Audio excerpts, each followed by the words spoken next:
দুনিয়ায় মানুষ খালি হাতে আসে, তারপর দুনিয়ার সবকিছু পেতে চায়।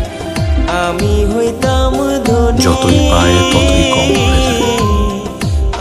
ভাগ্যের প্রতি অভিযোগ জন্মায়, আমার কেন এটা নাই সেটা নাই, আজীবন আফসোস করে যায়।